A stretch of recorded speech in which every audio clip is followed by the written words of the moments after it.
iDS Talks is a podcast dedicated to helping corporations and law firms find new and effective ways to leverage data, giving them a decisive advantage both in and out of the courtroom.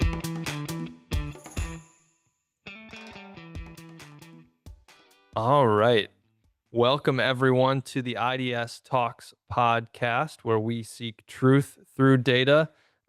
Very special episode, very special guest today. I am your host, Drew O'Shaughnessy. We are missing my partner in podcast, Bobby Williams, today. He is out on the road. He is at a conference, I believe, in Nashville. So we are excited. Next week, we're going to recap some of his conferences, what he's been up to, and all of his experiences. But this week, we've got a very exciting guest, very exciting announcement. We've got Ken Gustafson here with me. Ken is our new economics expert at iDS. He's a testifying expert. He is a subject matter expert, and he is going to be the managing director of our brand new economics wing at iDS. So, Ken, welcome. Thank you for joining us on the podcast, and I look forward to chatting a little bit today about what you're bringing to the table. Absolutely, Drew. Thank you so much, and thanks for inviting me. Absolutely. All right, Ken. So we just recorded an internal version of this, announced to the company who Ken is, get everyone familiar with him. So some of this probably feels redundant to the two of us, but Ken, why don't you give our external listeners, our clients, our potential clients, prospective clients, and peers in the industry a little bit about yourself, who you are, and how you ended up here at IDS. Sure. So my career really has spanned markets and trading and instruments, and just trying to underline everywhere from New York to London to Houston to kind of give you the geographic scope and number of. Two-thirds of my career is financial institutions and one-third with commodity merchants until really starting being a founding partner of my own kind of practice um, in Houston, advisory, consulting, and tax. But really, I love markets. Always loved the way they've moved. They tell a story. I've evolved with different things um, in over time to always trying to understand the narrative, why things do what they do, try to explain to myself what I'm trading them, try to be better and to win, but also ultimately to help customers and evolving, understand those stories, and craft solutions. So from being kind of a trader that trades, a couple instruments and becomes the master of that small subset, to understanding wider ranges of different kinds of instruments and commodities, everywhere from physical to financial to derivatives to securities to all the different things around that, to this evolution and of later in my career where we're structuring crafted solutions that involve all those elements as well. So is a number of different stakeholders, both the credit and risk organizations, as well as the client, the traders, the bankers involved with securities, the funding of transactions, that all go together to craft that structured solution. To me, that was really cool, and it allowed me to see just a lot of different things, understand a lot of drivers, and get kind of pretty good at it. And then ultimately, when I evolved into my practice at Vine Advisors, where I was one of the founding partners of an advisory and consulting practice that also had accounting and tax and assurance work, but allowed me to learn these different pieces, be entrepreneurial, and ultimately one of the things I did is I evolved and did some of this litigation work, and I found out I was pretty good at it, and it allowed me to tap into that skill set. And one of the unifying themes from when I started on Wall Street in New York to finishing, or not finishing it, being where I am now, is being curious and looking for the data that fits with the narrative and trying to understand that story. And that's what ultimately has brought me to iDS, is a fantastic data, structured data framework franchise that is so good at what they do. And as we augment it with these different spheres of influence and expertise around forensic accounting that they've added, to the economics team, those are complementary skill sets and business lines. I think they're going to help um, either stand on their own and help clients within those spheres of influence, but also hopefully and confidently help the rest of IDS be better at what it does too. Yeah. As I evolve and I learn better how they accomplish things. Yeah, Ken, one of the things that you alluded to that I love is you talked about quickly becoming an expert in a different whether it be economic, service line, financial, market, anything like that, and that really fits with one of our themes at IDS, which is that we are experts at becoming experts. I've worked on a couple of cases now where we have no idea how the data systems work, how the technologies work before we get our hands into it, but very quickly we are experts at becoming experts. Um, whether it is in specific technologies, physical technologies, devices, or softwares and data systems. We are quick at becoming incredibly knowledgeable about those systems. So maybe just give the listeners a quick overview of some of the areas, some of the financial markets, some of the specific commodities that you are an expert in or have become an expert at becoming an expert on. Gotcha. Sure. So one of the key things is, so in my last role I ran the commodity structuring at Citigroup for quite a long time. I touched commodities I never traded, but I needed to understand those markets, understand those forward curves, understand how those commodities interacted with markets, people, stakeholders, as well as finance and different curves around interest rates, spreads to treasury for for investment grade, junk bond holders, all those different, all these different spreads and pieces that go together. So what ultimately the way I attack the problem now is I've kind of got a base understanding of the way the markets kind of start at, and then I can build out from there.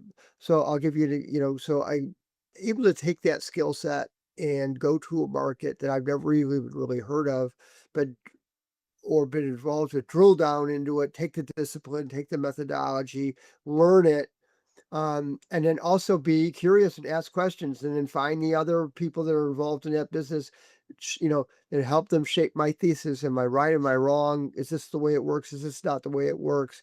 Don't be afraid to ask questions and evolve that way.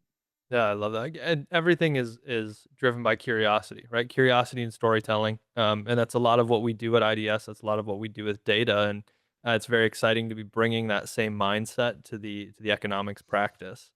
Um, so let's talk quickly about some of the cross discipline functions. You and I just talked about it internally, sharing it with our team. But what are some of the cross-disciplinary functions that you're going to have? You mentioned accounting, forensic accounting. You mentioned data analytics and structured data analytics. Working seamlessly with a lot of those groups. Sure. So I'll give you an example. So two cases that I've been involved in, just to give you a compare and contrast. One was more of a commodity case of of oil being accessed in Texas and the Permian, moved on a pipeline. That pipeline then moved it to a terminal in Texas where it was then could either be sold there or shipped overseas. And within that pipeline, you had optionality around different kinds of commodity types that could be shipped on the pipeline. And then you had the terminal so that you could have a variety of different ship sizes or ship types that go on. So in this case, what happened is the matter was involved that the pipeline didn't deliver the contractual end. You didn't have all these different crude types you could ship, and you didn't have the ship sizes the optionality. So this truncation of physical optionality was super important because there was a physical trade, global trader teamed with a partner in Texas to do this transaction.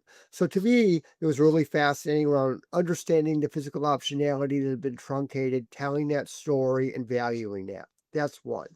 Another case was acquisition of I would call it a downstream business that was selling refined products across the country. A large entity had acquired a third of it, and then they had an option to acquire another third, and it was an EBITDA ratio. So they basically agreed on in the acquisition contract on what it would be what the multiple would be to EBITDA on the buyout clause. But they brought me in to look at the books and understand a little bit about what could go wrong or what could be different in terms of what the instruments in terms of the book portfolio was that could be deriving certain kinds of value. And understanding whether those had different features that may or may not be creating some differences or some different values, let's just call it, without getting it, so that was really interesting. So that's where you kind of fit into the forensic accounting and piece of it, where you're saying, okay, this is a large enterprise. There's lots of transactions. How are they accounted for? But then I also can, that's where I team with our forensic accounting side. But then I also I understand what those underlying instruments will look like, what they should be doing, where they're deriving the value, how the forward curves for each of the underlying instruments work, where the locations work. All those pieces come together to tell a story, and then ultimately say, this is where we think things could be off or different, or they may not be representing the true value. And this was actually trying to move value from one period from December 31 of one year to December 31 or to the next year. So that time transfer ultimately involves optionality and different things along those lines. So that was a really interesting piece of it. Fascinating. Well, one thing I'm personally excited about, and I think I speak for a lot of the people at IDS when I say this, is I'm using our skills, our methodologies, our processes to make you more efficient in your job. Right? Yeah. You've got people like myself and Matt Thompson in our analytics department who we can use AI and advanced analytics to get to the needle in the haystack as quickly as possible, which helps you be more efficient at finding the information you need to write your expert reports and come to your expert conclusions. And we've got people like John Hurwitz and Brett and Amanda in our structured data team who can take tens of millions of records of structured data and model them and create analyses on them, and are just incredibly, they're wizards, really. They're wizards with data. Yes. And so I think I speak for everybody at IDS in saying that we're excited to do what we do to make you do your job better and faster. And that is going to be a big differentiator, because without a doubt, in the cases I've been involved with, the lawyer, the parties, they have a thesis. And I'll come in and look at that thesis and say, okay, that's interesting. But then we need to find the data that ultimately supports or pulls it down, that and finds another pathway. And to me, having a toolkit that can access the data, help me take that narrative, bring in the compelling underlying data sets and pieces of that story, that's really cool. And to do it with velocity is fantastic as well. I'm a big believer in kind of the 90% solution a lot of times. Because if you're waiting for the 100% solution, you're going to be sitting on your, around for quite a long time, so to speak. But find kind of what you think is prove it or disprove it, and then be open-minded to other alternatives, working with the team, working with the other stakeholders, the other interested parties. But so then you've got at least something that you're working from that's compelling, and then you can make adjustments from there. And Yeah. that, to me, from the SDA side, structured data, and all that piece is really going to be very cool. Yeah. And I No, wish I had it in some of my earlier cases where they had me thumbing through 3,000 documents trying to find you know, the needle. I found a bunch of needles, but maybe not the exact needle we needed. Yeah. Well, we'd like to get those needles in your hands a little quicker. So Yeah. you mentioned, some of these attorney teams reach out to you. Are you typically getting contacted by in-house counsel, outside counsel, smaller law firms, larger, like some of the AmLaw 100 firms? Who's your typical client, Sure. and The who should? franchise Yeah. so far it's been around larger console, less in-house. Um, a lot of times, when they have a thorny problem that they need an expert to find, they've talked to a bunch of folks and and they just don't feel good about the experts they've chatted with. So they bring me in a lot of times just for a conversation, and their comfort level develops, and we work on the case.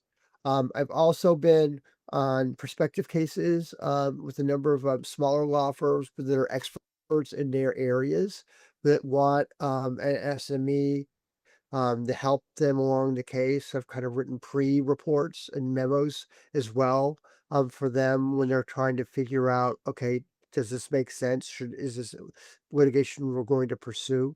That sort of thing. Um, so all those different pieces, as well as being brought in by um, some of the larger stakeholders or other consulting and advisory firms um, that needed a sub-expert. They needed someone to help them because they already had the case, but they didn't understand the nuance, and they thought bringing in me would be helpful. So that's kind of an interesting. So one of the things is I can stand on my own, or I can also team really well with their other folks. And that's how I've done it historically. And it's one of the powers of my skill set, or at least advantages of my skill set, I should say. Right. Well, it's we were kind of talking about that cross collaboration, cross department collaboration here at IDS, and you talk about standing alone as an expert in certain cases or being part of a team. And I think that's really valuable when we think about our forensic analysts, our structured data analysts, and expert testifiers in structured data, and people like Teddy Brown who specializes in forensic accounting and damages, and now you with economics, and we've got an amazing team on the data side and the financial side right here within IDS that can tackle just about any legal financial question that's out there. I'd put all of my chips on our team to figure it out if it's a problem. Very cool. Another great example is there's a potential case I'm working on right now, which is around market manipulation. And the interesting thing with that is the data and the trades run different platforms. Some of them are electronic and digital platforms. Some of them are messaging. Some of them are voice messages around a weather event in which you had a scarcity rate and extreme price phenomenon. So in this case, what we're trying to do is put together a narrative from the data that tells me, okay, where was pricing, but also bid ask, how, because you can affect the market without ever transacting just by how you bid or offer a security or instrument into the marketplace. But taking that, creating the timeline through all these disparate data, disparate platforms, bringing the metadata and everything into one piece where I could see that timeline and help tell that story. That's really cool. That's very compelling. I've done that before. It's a lot of hard work. It's a lot of, you probably don't do it as well as I could have done it. Now, being part of the IDS team, it's going to be really cool to put those together, tell that story, and just have a compelling narrative. Awesome. Well, Ken, I think that does it. For our podcast today. I want to thank you so much for joining us. I want to thank you for being a part of our growing team at IDS. I know I speak for everyone here and a lot of our clients. We're very excited about this. Excited to see where this is going. Um, if you have questions, if anyone, any of our listeners have questions, please reach out to Ken directly. It's K Gustafson at idsinc.com. That's KGUSTAFSON at idsinc.com. You can find this podcast on any of our channels where you normally get your podcasts. You can find us on LinkedIn or on our website at idsinc.com. Thank you so much for listening to another episode of IDS Talks, where we seek truth through data, and we will catch you on the next episode. All right. Thanks, Ken. Thanks a lot. Yep. Thanks, Drew. And yeah, don't hesitate. No questions too small. I love to be a sounding board. Wonderful. All right. Thanks, everybody.